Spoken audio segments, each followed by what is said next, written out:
जी, प्राकृतिक खेती बहुत ही अच्छी है रासायनिक खेती से। ठीक है। रासायनिक खेती किसान कितने साल कर सकता है और जोर लगा के 10-15 साल कर लेगा।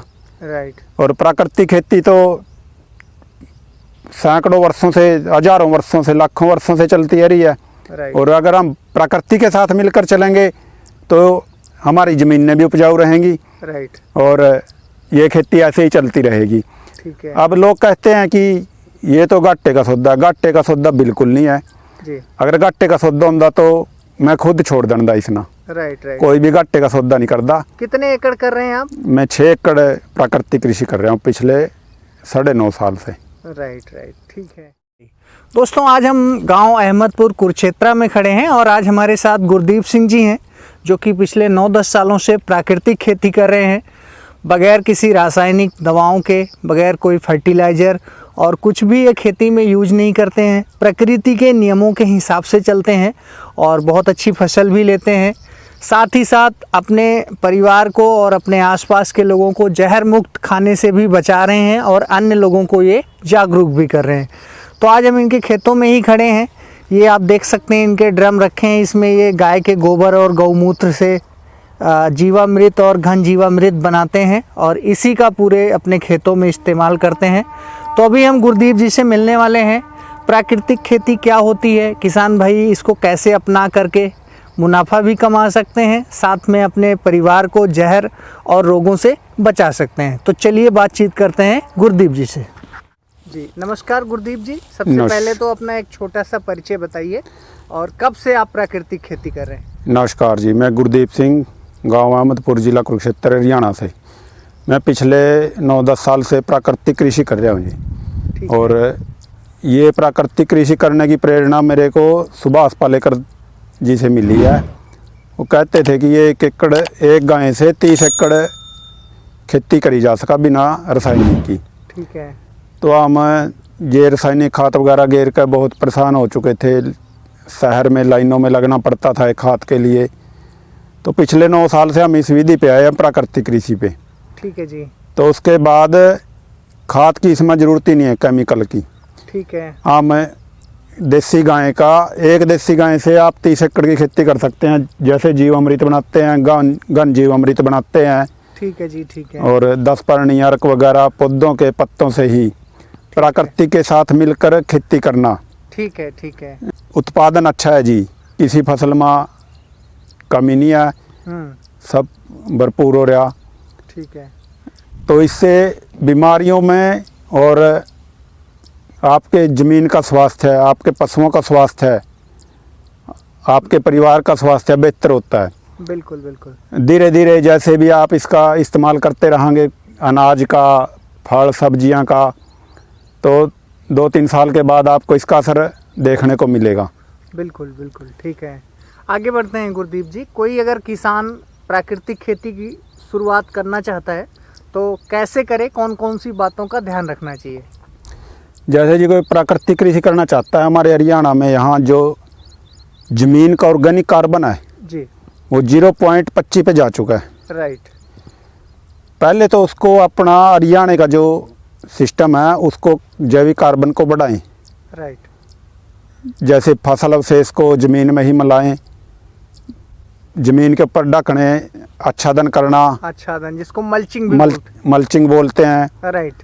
और आग न लगाएं। राइट। देसी खाद और ढैंचा, सतनजा जैसे 7 अनाज मिलाकर राइट बो दें, जैसे धान से पहले। राइट। तो उसमें एक दूसरे की जड़ों ना पोषण मिलाकर राइट और आपका ज़मीन का ऑर्गेनिक कार्बन बढ़ेगा। साथ में जीवामृत और घन जीवामृत ठीक है चलाते रहना चाहिए पानी के साथ। ठीक है। ठीक है। तो 2 साल के अंदर आपकी ज़मीन जहर मुक्त हो जाएगी। ठीक है। और उत्पादन बढ़िया मिलेगा। सब्जियां का, गन्ने का, धान में किसी भी प्रकार का उत्पादन नहीं आंदा। ठीक है। ठीक है। तो ये बताइए सर कि ये जीवामृत आप कैसे तैयार करते हैं और इसका इस्तेमाल कैसे करते हैं, क्या क्या फ़ायदे होते हैं इसके? ये जीवामृत जी हम देसी गाय का गोबर लेते हैं 10 किलो एक दिन का गोबर। ठीक। और एक दिन का ही पेशाब उसका, देसी गाय का ताज़ा। ठीक है। और 180 लीटर पानी ठीक है। एक ड्रम में डाल देते हैं। राइट। 2 किलो गुड़ शुरुआत में जो करेगा, ठीक है। और 2 किलो बेसन किसी भी दाल का आटा, राइट और 1 मुट्ठी मिट्टी की जहाँ केमिकल ना डले हो, राइट जीवाणु युक्त हो, जो नमी वाली मिट्टी हो, उसमें डाल दें। ठीक और है। इसको सुबह शाम घड़ी क्लॉकवाइज घुमाते रहें। ठीक है। क्लॉकवाइज घुमाने में गर्मी में तो 3-4 दिन में तैयार हो जाएगा, और सर्दी में 5-6 दिन के अंदर तैयार हो जाएगा। ठीक है। ठीक है। और जैसे भी आप किसी भी फसल को पानी लगाए ना, राइट। तो पानी के साथ ही चलना कर दें इसको। अच्छा। हाँ, पानी के साथ थोड़ा थोड़ा चलना कर दें, ठीक वो है। सारे खेत में फैल जाएगा। ये जामन जैसे दही में थोड़ा सा जामन लगाते हैं ना, राइट राइट। ऐसे जामन लगा देगा आपके खेत में। ठीक है। और जो वेस्ट पड़ा है, हाँ। अवशेष हैं जो फसल के ठीक है। जमीन के अंदर मिल रहे, वो केंचुआ आकर्षित कर ना उसके अंदर जैविक कार्बन बढ़ा देगा, ऑर्गेनिक कार्बन जमीन के अंदर बढ़ा देगा। राइट। तो ये ऐसे काम करता है जी। और इसके अंदर 33 पोषक तत्व पाए गए हैं। अच्छा। हाँ, ये कृषि वैज्ञानिक तो 16 पोषक तत्व बताते हैं, इसमें 33 पोषक तत्व बताए गए हैं। Right right. ठीक है।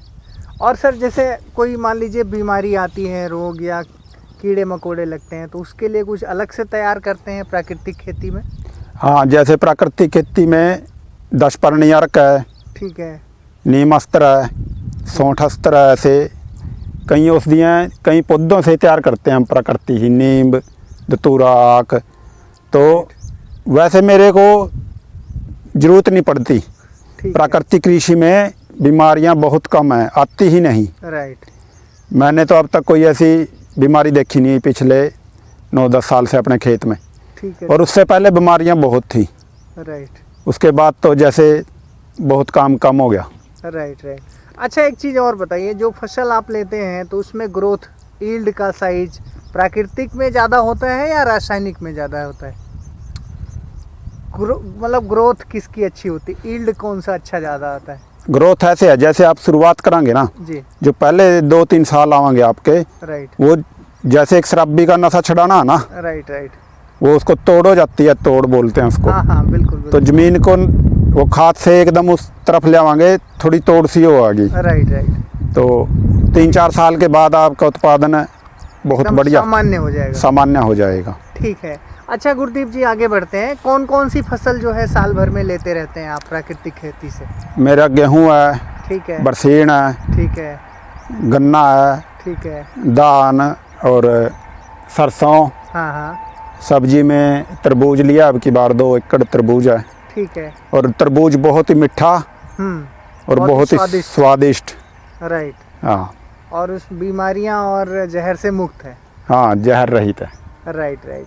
गुरदीप जी, आगे बढ़ते हैं। लोग कहते हैं प्राकृतिक खेती तो बेकार है, इसमें उत्पादन होता नहीं है, समय की बर्बादी है जो है, और मतलब लोगों को बिजी रहना पड़ता है सुबह से शाम। लेकिन मैं देख रहा हूँ सर, आपके चेहरे पे एक अलग ही मुस्कान है। 9 साल से आप पीछे कर रहे हैं, तो आप अपने अनुभव से सर सच्चाई के साथ बताइए, क्या वाकई प्राकृतिक खेती अच्छी है, किसान भाई अपना सकते हैं? जी, प्राकृतिक खेती बहुत ही अच्छी है रासायनिक खेती से। ठीक है। रासायनिक खेती किसान कितने साल कर सकता है, और जोर लगा के 10-15 साल कर लेगा। राइट। और प्राकृतिक खेती तो सैकड़ों वर्षों से, हजारों वर्षों से, लाखों वर्षों से चलती आ रही है। राइट। और अगर हम प्रकृति के साथ मिलकर चलेंगे तो हमारी ज़मीनें भी उपजाऊ रहेंगी। राइट। और ये खेती ऐसे ही चलती रहेगी। ठीक है। अब लोग कहते हैं कि ये तो घाटे का सौदा, घाटे का सौदा बिल्कुल नहीं है जी। अगर घाटे का सौदा होता तो मैं खुद छोड़ देंदा इसना। Right right. कोई भी घाटे का सौदा नहीं करता। कितने एकड़ कर रहे हैं आप? मैं 6 एकड़ प्राकृतिक कृषि कर रहा हूँ पिछले 9.5 साल से। Right right. ठीक है। अच्छा गुरदीप जी, अगर कोई किसान भाई आपसे प्राकृतिक खेती के बारे में जानना चाहते हैं तो कृपया अपना मोबाइल नंबर बता दीजिए। मेरा मोबाइल नंबर है 94-168-15-029। ठीक है। हमसे बातचीत करने के लिए आपका बहुत बहुत धन्यवाद। Thank you. धन्यवाद जी, धन्यवाद जी। तो दोस्तों, आप देख सकते हैं ये गुरदीप जी के बरसीन की फसल है, और टोटल ये जो है रसायन मुक्त है, पूरी तरीके से प्राकृतिक है। और इनके जो खेत हैं उसमें ऑर्गेनिक कार्बन जो है ज़मीन के, वो दोबारा से वापस आ चुके हैं। अब फसल की पैदावार भी बहुत अच्छी होती है। इसके अलावा ये अपने फसल लेने के बाद 2 फसल चक्रों के बीच में गैप छोड़ते हैं, ताकि जो ज़मीन है वो अपने आप प्रकृति से, आसमान से, बारिश से, सारा जो है धूप से अपना ऑर्गेनिक कार्बन वापस ले लेती है। तो दोस्तों आप भी जो है प्राकृतिक खेती को अपनाएं, इसी में जो है देश का भला है, आपका भला है, आपके परिवार का भला है। क्योंकि दोस्तों अभी जो समय आ चुका है, खान पान की वजह से बहुत सारी बीमारियां हो रही हैं घरों में। हर घर में शुगर, डायबिटीज़, हार्ट और जोड़ों के दर्द बहुत ज़्यादा हो रहे हैं। तो ऐसे में हमें सबसे पहले अपने खान पान को ठीक करना होगा। और खान पान दोस्तों हम स्वयं से शुरू कर सकते हैं। अगर हम गांव में हैं तो हम छोटे लेवल से शुरू कर सकते हैं। अगर हम शहरों में हैं तो अपने छतों में आजकल लोग जो है किचन गार्डनिंग कर रहे हैं, गमलों में जो है अपने खाने की शुद्ध चीज़ें उगा सकते हैं। तो बाकी आशा करता हूँ गुरदीप जी के अनुभव से आपको काफ़ी कुछ सीखने को मिला होगा।